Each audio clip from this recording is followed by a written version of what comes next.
നമസ്കാരം. കലാകൗമുദി ഓൺലൈനിലേക്ക് സ്വാഗതം. മാണി സാറിന്റെ പ്രിയപുത്രൻ ജോസ് കെ മാണിക്ക് ഇപ്പോൾ ഒരാളെ മാത്രമേ പേടിയുള്ളൂ അത്രേ. അത് മറ്റാരുമല്ല, മാണി സാറിന്റെ പ്രിയ ശിഷ്യനും സംസ്ഥാന ജലവിഭവ വകുപ്പ് മന്ത്രിയുമായ റോഷി അഗസ്റ്റിനെ.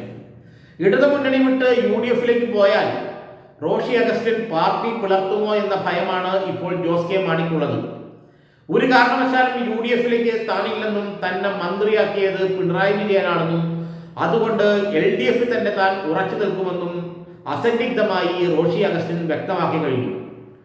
ഇനി ജോസ് കെ മാണി UDF-ലേക്ക് പോവുകയാണെങ്കിൽ താൻ കേരള കോൺഗ്രസ് പിളർത്തി ഇടതുമുന്നണിയിൽ തന്നെ നിൽക്കുമെന്നും അങ്ങനെ പുതിയൊരു കേരള കോൺഗ്രസ് ഉണ്ടാകുമെന്നും വളരും തോറും വളരുമെന്ന മാണി സാറിന്റെ ആപ്തവാക്യം അദ്ദേഹത്തിന്റെ ശിഷ്യനായ താൻ യാഥാർത്ഥ്യമാക്കുമെന്നാണ് റോഷി അഗസ്റ്റിൻ ജോസ് കെ മാണിയോട് പറയുന്നത്. പേടിച്ചു പോയ ജോസ് കെ മാണി തൽക്കാലം പാർട്ടി വളരാതിരിക്കട്ടെ, അതുകൊണ്ട് UDF-ലേക്ക് പോകുന്നില്ല എന്ന് വെച്ചു. പിണറായി വിജയന് ഏറ്റവും അടുപ്പമുള്ള മന്ത്രിമാരിൽ ഒരാളാണ് റോഷി അഗസ്റ്റിൻ.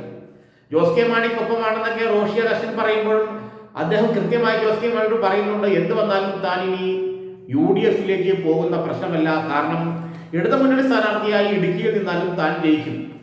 അപ്പൊ പിന്നെ എന്തിന് കഷ്ടപ്പെട്ട് താൻ എന്തിന് UDF-ലേക്ക് പോകണം? UDF-ൽ ചെന്നാലോ ഇടുക്കിയിൽ കോൺഗ്രസ്സുകാർ തന്നെ കാലുവാരും എന്നുള്ള കാര്യത്തിൽ റോഷി അഗസ്റ്റിന് തർക്കം ഏതുമില്ല. കാരണം ഉറപ്പായി കാലുവാരം സംഭവിക്കും. ഇതാണ് കോൺഗ്രസ്സുകാരുടെ പണി. പാലായിൽ കോൺഗ്രസ്സുകാർ കണ്ണടച്ച് ജോസ് കെ മാണിയെ കാലുവാരി കഴിഞ്ഞ തവണ മാണി സി കാപ്പനോട് 15,000-ഓളം വോട്ടിന് തോറ്റു. അതുപോലെ തന്നെയും തോൽപ്പിക്കും. അതുകൊണ്ട് താൻ ഏതായാലും കോൺഗ്രസ് മുന്നണിയിലേക്ക് ഇല്ല എന്ന ദൃഢനിശ്ചയത്തിലാണ് നമ്മുടെ റോഷി അഗസ്റ്റിൻ. ഈ റോഷി അഗസ്റ്റിന്റെ ഈ ഭീഷണി കൊണ്ടാണ്, അല്ലെങ്കിൽ അത് കേട്ട് പേടിച്ചിട്ടാണ് ജോസ് കെ മാണി UDF-ലേക്ക് പോകാത്തതെന്നാണ് ഇപ്പോൾ പറയുന്നത്. കേരളത്തിലെ പ്രമുഖരായ കത്തോലിക്ക ബിഷപ്പുമാരുടെ സമ്മർദ്ദം ജോസ് കെ മാണിക്ക് മേൽ അതിശക്തമാണ്. എന്തു വന്നാലും LDF വിട്ടിറങ്ങണമെന്നാണ് കത്തോലിക്ക മതമേലധ്യക്ഷന്മാർ, പ്രത്യേകിച്ച് കാഞ്ഞിരപ്പള്ളി, ചങ്ങനാശ്ശേരി, പാലാ രൂപതാധ്യക്ഷന്മാർ ജോസ് കെ മാണിക്ക് നൽകിയിരിക്കുന്ന അന്ത്യശാസനമൊക്കെ അവിടെ നിൽക്കും, ഞാൻ എൻ്റെ വഴി നോക്കുമെന്നാണ് റോഷി അഗസ്റ്റിൻ പറയുന്നത്.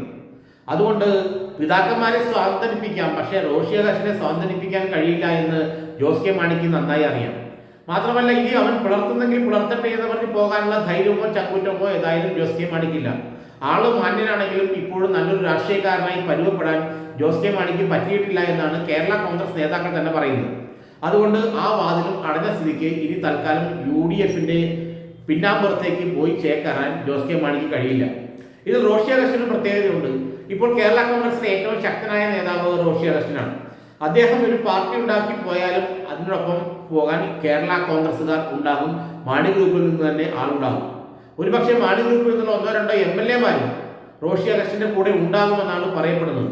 ഇവിടെ പൂഞ്ഞാർ MLA പോലെ, കാഞ്ഞിരപ്പള്ളി MLA പോലെ റോഷി അഗസ്റ്റിനൊപ്പം ഇടതുമുന്നണിയിലേക്ക് പോകാൻ 2 MLA-മാർ ഉണ്ടാകുമെന്നുള്ള ഭീതിയും ജോസ് കെ മാണിക്കുണ്ട്. അതുകൊണ്ട് റോഷി അഗസ്റ്റിന്റെ ഭീഷണിയെ മാനിച്ച്, പേടിയൊന്നുമല്ല, പക്ഷേ റോഷി അഗസ്റ്റിന്റെ ഭീഷണിയെ ഒന്ന് പരിഗണിക്കാമെന്ന് കാണിച്ച് ജോസ് കെ മാണി ഇപ്പോഴും ഇടതുമുന്നണിയിൽ തുടരുകയാണ്. കത്തോലിക്ക ബിഷപ്പുമാരെ കൈകാര്യം ചെയ്യാം, റോഷി അഗസ്റ്റിനെ കൈകാര്യം ചെയ്യാൻ ബുദ്ധിമുട്ടാണെന്നുള്ള തിരിച്ചറിവാണ് യഥാർത്ഥത്തിൽ ജോസ് കെ മാണിയെ ഇടതുമുന്നണിയിൽ നിലനിർത്തുന്നത്.